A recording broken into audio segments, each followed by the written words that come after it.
નમસ્કાર દર્શક મિત્રો, આજે સીધું ને સટમાં આપણી સાથે પ્રોફેસર ડોક્ટર બીસી રાઠોડ છે. એમનો પરિચય મને લાગે છે કે જે લોકો સ્પર્ધાત્મક પરીક્ષાઓ આપી રહ્યા છે એમને તો હોય એ સ્વાભાવિક છે, પણ આપણા બધા દર્શકો અને આપણા ગુજરાતીઓ જ્યાં વસે છે એ બધાને પરિચય થાય એટલા માટે હું થોડોક એમનો પરિચય આપું છું. એમનું નામ છે બળદેવજી ચતુરજી રાઠોડ. ઠાકોર સમાજમાં થી અંગ્રેજી વિષયમાં પીએચડી કરનાર એ પહેલા વિદ્યાર્થી રહ્યા અને એમની અંડરમાં પણ મને લાગે છે ગુજરાત યુનિવર્સિટીમાં 4 વિદ્યાર્થીઓએ પીએચડી કર્યું છે. મૂળ છે ગાંધીનગર તાલુકા જિલ્લાના ઈસનપુર મોટાના વતની અને એમણે બીએ અંગ્રેજીમાં કર્યું, એમએ અંગ્રેજીમાં કર્યું, એમફિલ કર્યું, પીએચડી કર્યું અને પીએચડીના એ ગાઈડ પણ રહ્યા અને નોકરીની શરૂઆત 1986માં અંગ્રેજીના અધ્યાપક તરીકે અમારી લાડકી એવી વિસનગરની, જેને વિદ્યાનગરી કહીએ છીએ અમે, એ એમએન કોલેજ વિસનગરથી એમણે શરૂ કરી એમની કારકિર્દી અને 32 વર્ષ કોલેજનો અધ્યાપક તરીકેનો અનુભવ થયા પછી એ છેલ્લે Saraspur arts and commerce college અમદાવાદમાંથી 2018માં નિવૃત્ત થયા. એમની વિશેષ રુચિમાં અંગ્રેજી, ગુજરાતી ભાષા અને વ્યાકરણ છે. ગુજરાતીઓ વ્યાકરણમાં બહુ કાચા છે, ભાષામાં બહુ કાચા છે, પણ એમને મને લાગે છે ટકોરાબંધ તૈયાર કરવા માટે રાઠોડ સાહેબ ખૂબ પ્રયત્નશીલ છે. સ્પર્ધાત્મક પરીક્ષાઓના એમને 100થી વધુ પુસ્તકો લખ્યા છે. ગુજરાત પરિચય પુસ્તકની 13મી આવૃત્તિ એમની જે છે વિક્રમી વેચાણ ધરાવે છે. 5 લાખથી વધુ પુસ્તકોનું વેચાણ થયું છે અને આપણને એમના માટે ગૌરવ થાય એવું છે. અને બાર કાઉન્સિલની પરીક્ષાનું ગુજરાતમાં સૌ પ્રથમ પુસ્તક એમણે લખેલું. 100થી વધુ વર્ગ 1 અને 2ના અને વર્ગ 3 અને 4માં 1000થી વધુ વિદ્યાર્થીઓને સરકારી નોકરી અપાવવા માટે તૈયાર કરવા માટે એમણે છે ને ખૂબ જહેમત ઉઠાવી છે. બીએસ પ્રકાશનમાં કોમર્શિયલ કોમ્યુનિકેશનના સહલેખક રહ્યા. Master key to competitive exams મેગેઝિનના એડિટર છે 2011થી. અક્ષર પબ્લિકેશનના નિષ્ણાત લેખક છે. સ્પર્ધાત્મક પરીક્ષાઓમાં 22 વર્ષથી વધુનો સમયથી એ ભણાવે છે અને હાલમાં અક્ષર અકાદમી ગાંધીનગરના ડાયરેક્ટર છે. આજે રાઠોડ સાહેબ, આપનું સીધું ને સટમાં સ્વાગત એટલા માટે છે કે અમે આ જે સ્પર્ધાત્મક પરીક્ષાઓ છે આજકાલ એના વિશે ખૂબ ચર્ચા ચાલી રહી છે. એવી ચર્ચા ચાલી રહી છે કે ગુજરાતની પબ્લિક સર્વિસ કમિશનમાં જે લોકો ખરેખર ફેલ કરવામાં આવી રહ્યા છે, હકીકતમાં એ લેખિત પરીક્ષાઓમાં ખૂબ માર્ક્સ મેળવતા હોય છે, પરંતુ ઇન્ટરવ્યુમાં એમને ફેલ કરવામાં આવે છે અને એવા કેટલાક વિદ્યાર્થીઓ યુપીએસસી ક્રેક કરી શકે છે. હવે આ શું ખેલ શું છે અને આ તકલીફ ક્યાં છે, ગોટાળા ક્યાં થઈ રહ્યા છે, આપ મન મૂકીને આજે છે ને વાત કરશો, જેથી જે લોકો આ સ્પર્ધાત્મક પરીક્ષાઓ આપવા માંગે છે એમને માર્ગદર્શન મળે. રાઠોડ સાહેબ. નમસ્કાર સાહેબ. જીપીએસસીની જે પરીક્ષાનું તાજેતરમાં જે રિઝલ્ટ આવ્યું અને એની સાથે સાથે યુપીએસસીનું રિઝલ્ટ આવ્યું, પણ ગુજરાતમાં આ વખતે ઇતિહાસમાં સૌથી વધુ 26 જેટલા વિદ્યાર્થીઓ યુપીએસસીમાં પાસ થયા. પણ ગુજરાતમાં ચર્ચાનો મુદ્દો યુપીએસસી નહીં પણ જીપીએસસી બને છે.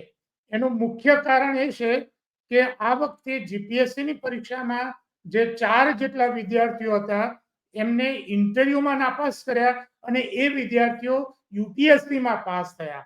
એટલે એના લીધે આખો જે મુદ્દો છે એ ચર્ચાસ્પદ બન્યો છે કે રિટર્નમાં આ વિદ્યાર્થીઓનું પરફોર્મન્સ ખૂબ સારું છે, પણ ઇન્ટરવ્યુમાં એમને જે અન્યાય કર્યો એના કારણે આખો મુદ્દો છે એ ટોક ઓફ ધી ટાઉન બન્યો છે.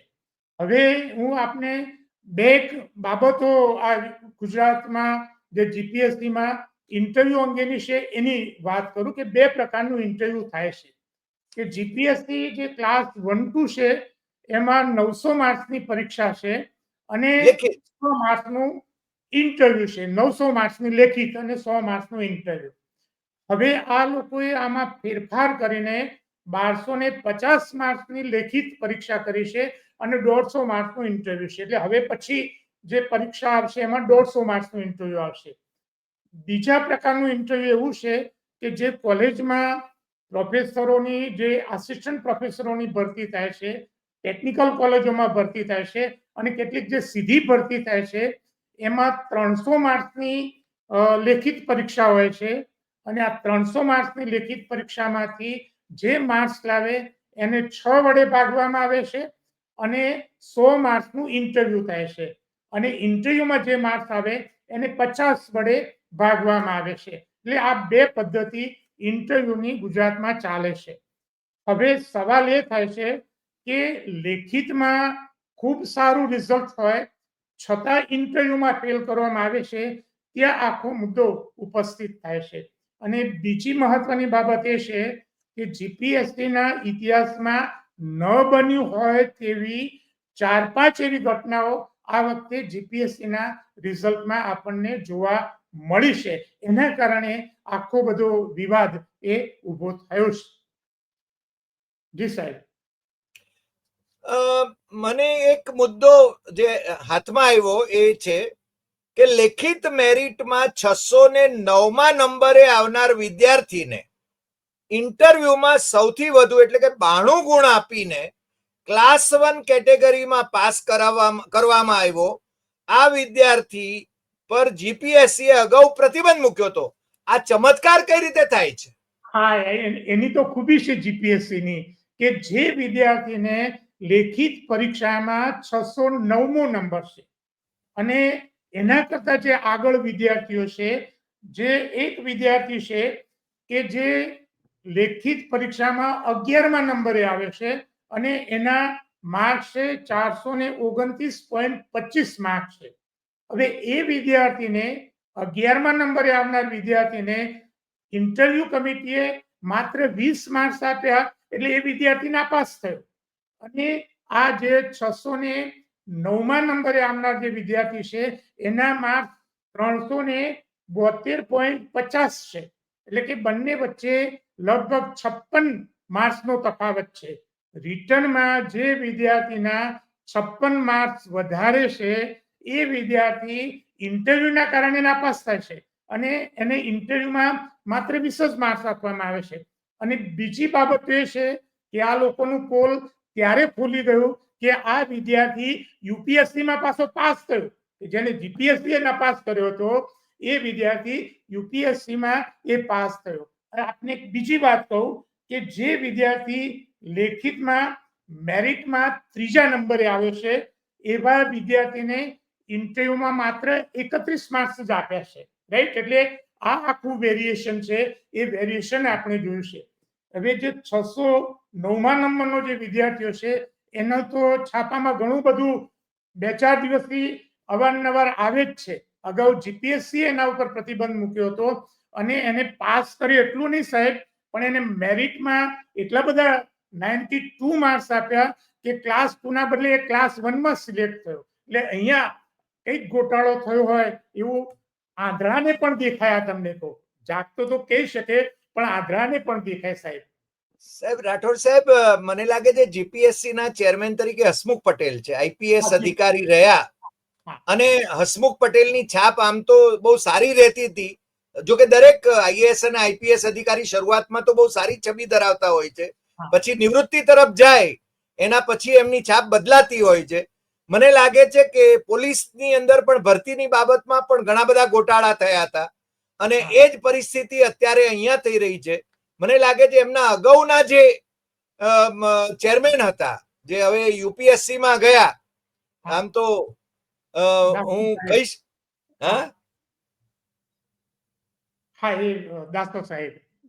હા, તો દાસા આમ તો મારા બહુ જ અંગત મિત્ર રહ્યા, એટલે હું એમના વિશે પણ કેટલીક ફરિયાદો ઉઠી હતી, નથી ઉઠી એમ નહીં, પણ મને લાગે છે એમણે ટ્રાન્સપરન્ટ બનાવવાની કોશિશ કરી હતી અને દેશભરના જે રાજ્યોના આવા પ્રકારના પબ્લિક સર્વિસ કમિશનોને જે બોડી હતી એની અંદર એમનું મોડેલ સ્વીકારવામાં આવ્યું હતું. આ જો એટલે ગુજરાતની એ પ્રતિષ્ઠા હતી અને અત્યારે છે ને આ પ્રતિષ્ઠા ખાડે જઈ રહી છે. તો આને છે ને કઈ રીતે આપણે મૂલવવી જોઈએ. બીજું મને જે થાય છે કે ઇન્ટરવ્યુમાં 25 કે તેથી ઓછા ગુણ મેળવનારાઓની સંખ્યા એ સૌથી વધારે આ વખતે છે એવો મારી સમજણ છે. અને હા. મને લાગે છે અગાઉ ક્યારે આવું થયું હોય એવું મને ખ્યાલ નથી. હા. આપ એના હવે ઉપર થોડો પ્રકાશ પાડો. જી સાહેબ, હવે મેં અગાઉની 5 પરીક્ષાઓ છે એ 5 પરીક્ષાઓના 3400 વિદ્યાર્થીઓના રિઝલ્ટનો મેં સ્ટડી કર્યો છે, એમના લેખિત માર્ક્સ અને ઇન્ટરવ્યુના માર્ક્સ. તો આ જે 5 પરીક્ષાઓ છે એ 5 પરીક્ષાઓમાં જે તફાવત છે, સૌથી ઓછા અને સૌથી વધુ માર્ક્સનો જે તફાવત છે એ એક જ પરીક્ષામાં 50 ગુણનો રહેલો છે. બાકીની જે પરીક્ષા છે એમાં કોઈકમાં 48 નો છે, કોઈકમાં 38 નો છે. તો આટલો બધો જે મોટો જે તફાવત છે એ તફાવત આ પહેલ વહેલા આપણને જોવા મળ્યો છે. જે ખૂબ જ વિવાદાસ્પદ બને એવી આ રિઝલ્ટની જે બીજી જે બાબત છે એ બાબત એ છે કે જે હાઈએસ્ટ નંબર છે એ 92 છે અને ઓછામાં ઓછા જે નંબર આપ્યા છે એ 10 માર્ક છે. એટલે 82 માર્ક્સનો આટલો મોટો તફાવત છે એ જીપીએસસી ના ઇતિહાસમાં પહેલવેલો છે. અને બીજું કે યુપીએસસી નું પણ જનરલ જે લેવલ છે 275 માર્ક્સનું ઇન્ટરવ્યુ છે એમાં લગભગ 140 થી 200 ની આજુબાજુ એવરેજ જોવા મળે છે.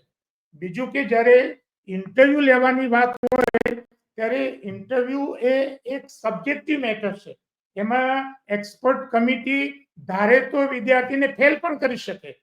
જો એવા વળાંક ઉપર લઈ જાય તો એ વિદ્યાર્થીને ફેલ પણ કરી શકે. એટલે જે શૈક્ષણિક જે બાબતો જે છે ઇન્ટરવ્યુ કઈ રીતે લેવાય તો એમાં જે ઉપલી સર્કિટ અને નીચલી સર્કિટ છે એ અંગે ખૂબ જ કાળજી રાખવી જોઈએ. અગાઉની પરીક્ષામાં આ કાળજી એ રાખવામાં આવી છે. આટલો મોટો ડિફરન્સ નથી કે કોઈને 10 માર્ક્સ અને 92 માર્ક્સનો આટલો બધો ડિફરન્સ જે હોય એનાથી આખું પરિણામ છે એ પલટાવી શકે. કે જે વિદ્યાર્થીને જો લોએસ્ટ વિદ્યાર્થી કરતા 80-90 માર્ક્સ 80 માર્ક્સ વધારે આવ્યા હોય અને જો એને 10 માર્ક્સ આપી દેવામાં આવે તો આખું પરિણામ છે એ પલટાઈ શકે છે. એટલે આ જે બાબત છે એ બાબત એ પહેલવેના બને છે. અને બીજી જે બાબત છે આપણે જે સવાલ કર્યો એનો હું તમને જવાબ આપું કે અગાઉની જીપીએસસી ની જુદી જુદી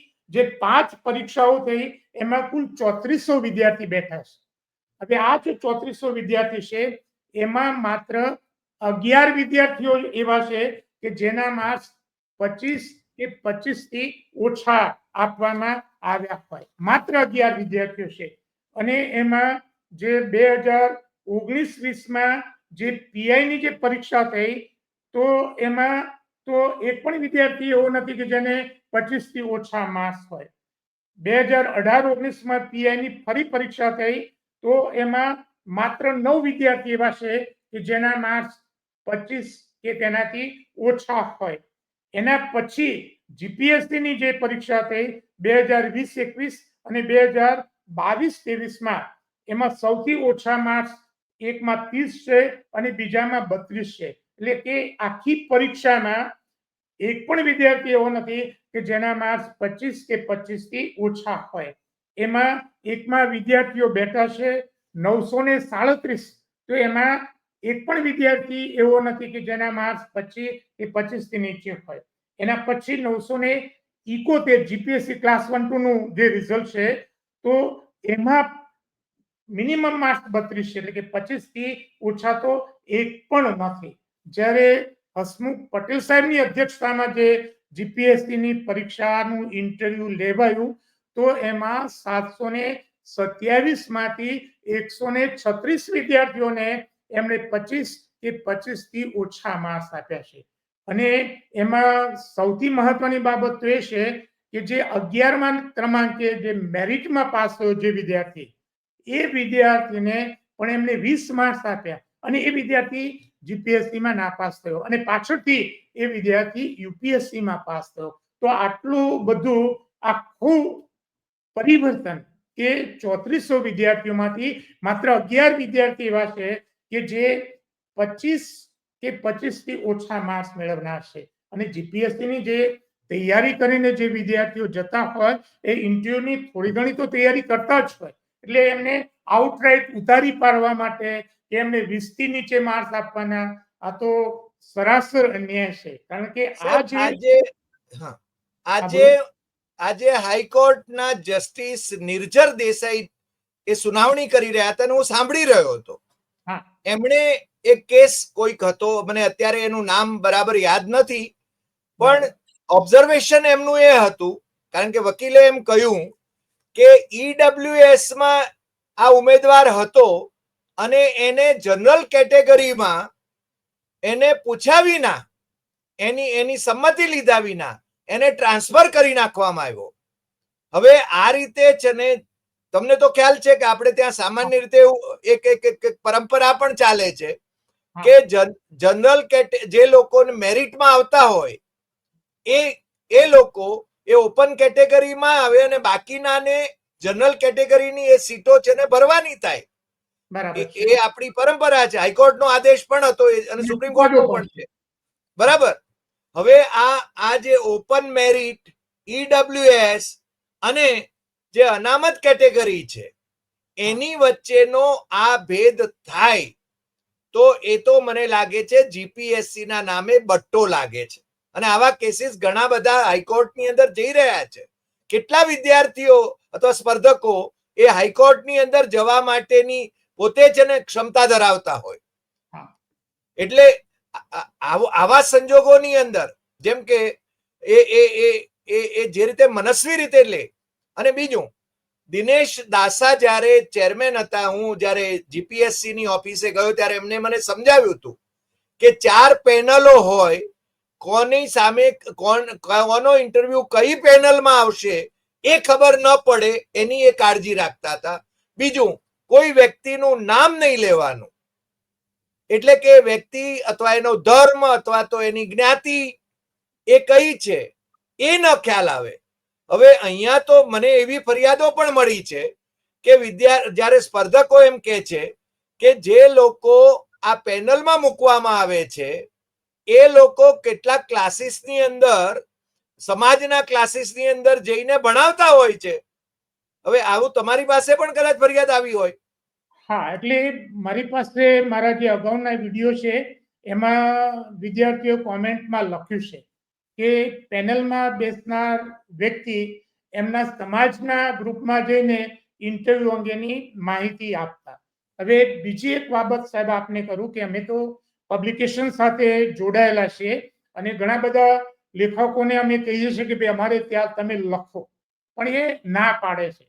કારણ કે એનું કારણ એ છે કે લોકો એમ કહે છે કે અમે આવી પરીક્ષામાં પરીક્ષક તરીકે અમે જોડાયેલા છીએ, એટલે અમે ખાનગી પબ્લિકેશનમાં ન લખીએ.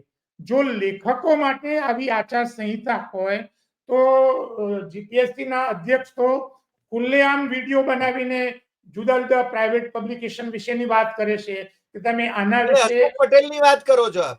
હસમુખ પટેલ સાહેબની વાત કરું છું. એમના સાહેબ ઘણા બધા વિડીયો છે કે એમાં વિડીયોમાં પોતે વાત કરે છે કે તમે આના માટે તમે આ વાંચો, આના વિશે તમે આ વાંચો.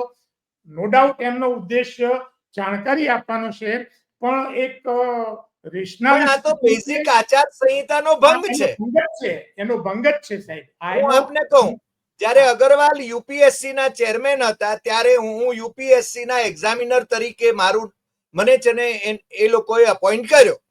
એની અંદર પહેલી વાત હતી કે તમારે કોઈને જણાવવાનું નથી. આ છે ને ટોપ સિક્રેટ છે, યુ કાન્ટ ડાયવલ્જ ઇટ. આ છે ને બહુ સ્પષ્ટ, એટલે સિક્રસી જાળવવી જોઈએ. એટલે આમાં મારા મને એક એવું મનમાં મારું ઓબ્ઝર્વેશન છે, કારણ કે હું આ ફિલ્ડ સાથે લગભગ 20-25 વર્ષથી જોડાયેલો છું. હસમુખ પટેલ સાહેબ ની તકલીફ એ છે કે પોતે એડમિનિસ્ટ્રેટર કરતા ફેકલ્ટીનો રોલ વધારે ભજવે છે, જે ખરેખર એ એમના હોદ્દાની ગરિમા માટે એ યોગ્ય નથી. લોકોમાં શંકા કુશંકા થાય, ભલે એમનો ઈરાદો જાણકારી આપવાનો હોય, પણ એ કોઈ પ્રાઇવેટ પબ્લિકેશન વિશેની જે વાત કરે એ હું એને તો અયોગ્ય જ ગણું છું, રાઈટ? હવે આપણે જે ઈડબ્લ્યુએસ વિશેની વાત કરી તો એના અનુસંધાનમાં આપણે થોડીક વિગતો જણાવું કે આ જે પરીક્ષા છે આપ તો કાયદાના નિષ્ણાત છો અને જાણકાર થોડો હું ભણ્યો છું કાયદો. નિષ્ણાત છો. મારે તમને કેવા પડે આ તમને કહું કે કોઈ પણ પોલીસ તપાસ હોય, અપરાધ બને તો એમાં જ્યાં સુધી તપાસ કરનાર અધિકારી ઇન્ટેન્શન સુધી ના પહોંચે ત્યાં સુધી એની તપાસ અધૂરી ગણાય. એટલે આ જે ગોટાળા થયા છે એ ગોટાળામાં એમનો ઈરાદો શું છે એ વિશે થોડુંક મારું મંતવ્ય હું એના જે આંકડા છે એના આધારે કહું છું. કદાચ હું ખોટો પણ હોઈ શકું, પણ મને જે આંકડા બોલે છે, ડીસી રાઠોડ નથી બોલતા પણ આંકડા બોલે છે, એવો સ્પષ્ટ એવો પ્રયાસ થઈ રહ્યો છે કે ઈડબ્લ્યુએસ ના જે વિદ્યાર્થીઓ છે એમને ઓપન કેટેગરીમાં લઈ જવા માટે બાકીના જે અનામત કેટેગરીના જે વિદ્યાર્થીઓ છે, ઓબીસી છે, જે એસસી છે, એસટી ના તો માર્ક્સ ઘણા બધા ઓછા આપ્યા છે. અને હું એ પણ કહીશ કે આના લીધે માત્ર ઓબીસી કે એસટી ને નુકસાન છે એવું નહીં, જનરલ વિદ્યાર્થીઓને પણ નુકસાન છે. કારણ કે ઈડબ્લ્યુએસ ના વિદ્યાર્થીઓને ઓપનમાં લઈ જવાથી એટલા જનરલ ના વિદ્યાર્થીઓ ઓછા પાસ થાય. અને આપને હું 2-4 વિગતો સાહેબ આપને જણાવું કે ઈડબ્લ્યુએસ કેટેગરીમાં 400 થી ઓછા ગુણ લાવનાર 13 વિદ્યાર્થીઓને, આ બધા પાસ થયેલા વિદ્યાર્થીઓની વાત કરું છું, ઈડબ્લ્યુએસ કેટેગરીમાં 400 થી ઓછા ગુણ લાવનાર 13 વિદ્યાર્થીઓને 70 થી વધુ ગુણ આપ્યા છે. ઓપન કેટેગરીમાં 400 થી ઓછા ગુણ લાવનાર 11 વિદ્યાર્થીઓને 65 થી વધુ ગુણ આપ્યા છે. જ્યારે ઓબીસી ના જે વિદ્યાર્થીઓ છે એ 400 થી વધુ ગુણ લાવ્યા છે એવા વિદ્યાર્થીઓને, એવા 10 વિદ્યાર્થીઓને 50 થી ઓછા ગુણ આપ્યા છે. જેનું મેરિટ ઊંચું એને ત્યાં આપણે માર્ક્સ ઓછા આપ્યા છે. હવે એનું જે પાછળનું જે ઇન્ટેન્શન છે એ ઇન્ટેન્શન એ છે કે આમાં જાદુઈ આંકડો એ 463 નો છે કે 463 જે આ બધો 463 નો ખેલ છે કે ઈડબ્લ્યુએસ ના જે વિદ્યાર્થીઓ છે એ વિદ્યાર્થીઓ 463 ઉપર પહોંચે એટલા માટે એમને છૂટથી માર્ક્સ આપ્યા છે. ધારો કે આપણે માની લઈએ કે વિદ્યાર્થીઓ હોશિયાર છે અને એમની લાયકાત પ્રમાણે આપ્યા છે, પણ સામે પક્ષે જે ઓબીસી ના જે 10 વિદ્યાર્થીઓ છે એમનું મેરિટ તો આ જે વિદ્યાર્થીઓ છે એમના કરતા વધારે છે, 400 થી વધારે છે, છતાં એ બધાને 50 થી નીચે માર્ક્સ આપે છે. કારણ કે લોકોને 463 થી નીચે રાખવા છે.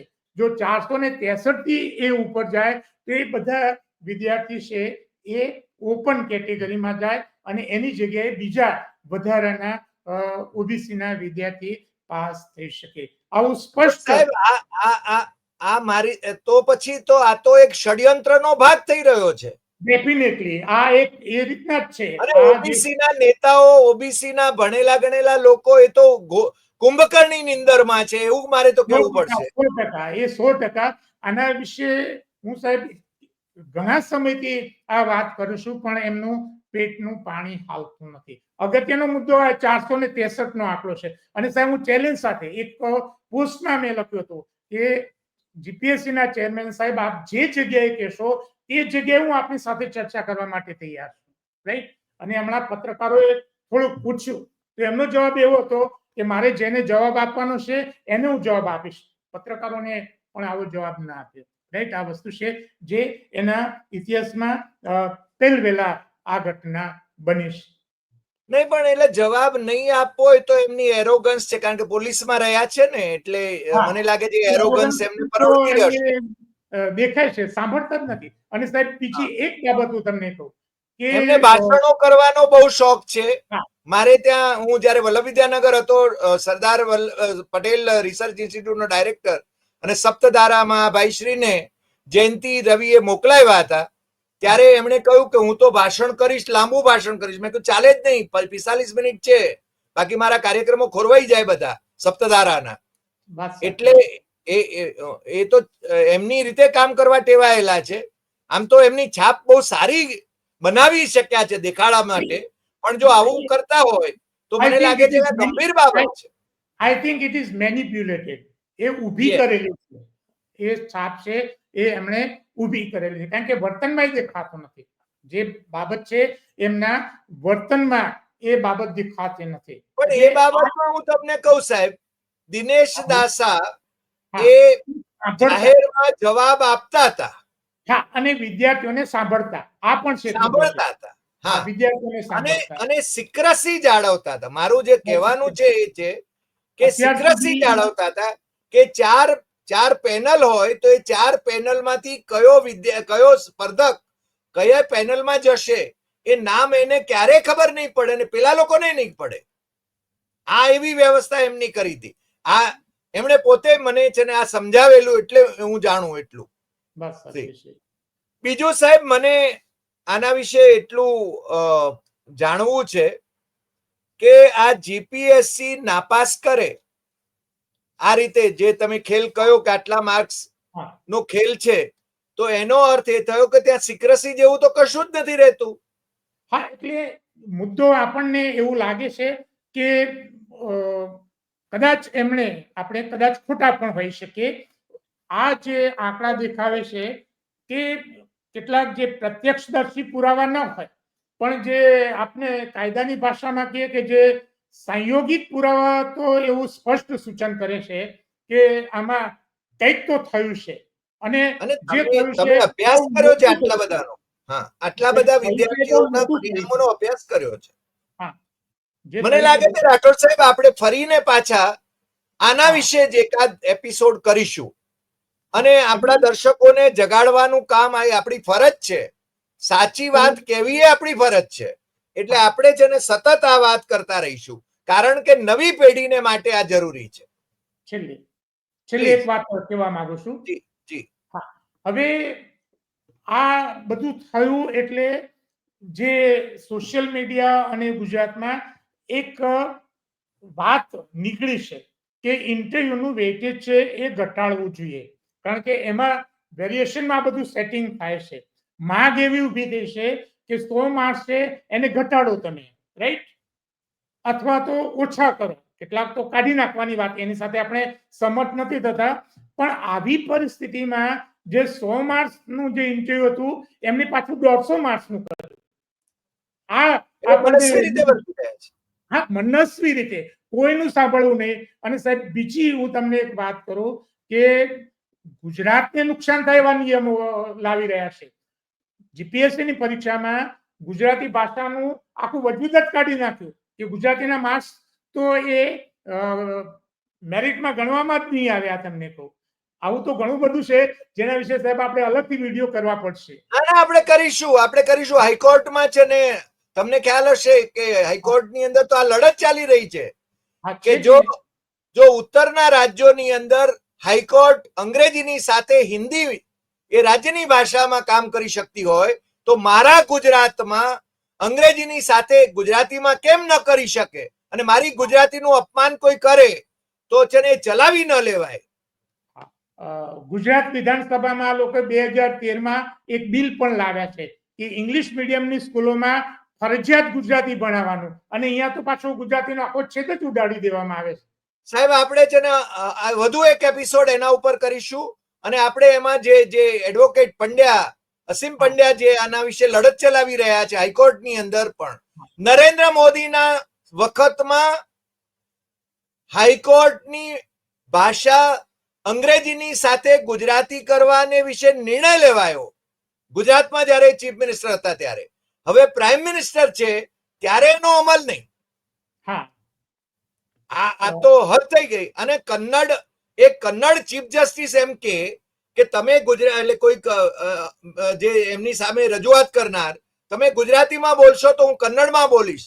સાહેબ, એ વખતે વીટીવી ઉપર મેં કહ્યું હતું કે આ માણસે મારી સામે કન્ટેમ્પ્ટ ઓફ કોર્ટ કરવો હોય ને તો કરે, પણ મારી ગુજરાતીનું અપમાન કરવાનો એને કોઈ અધિકાર નથી.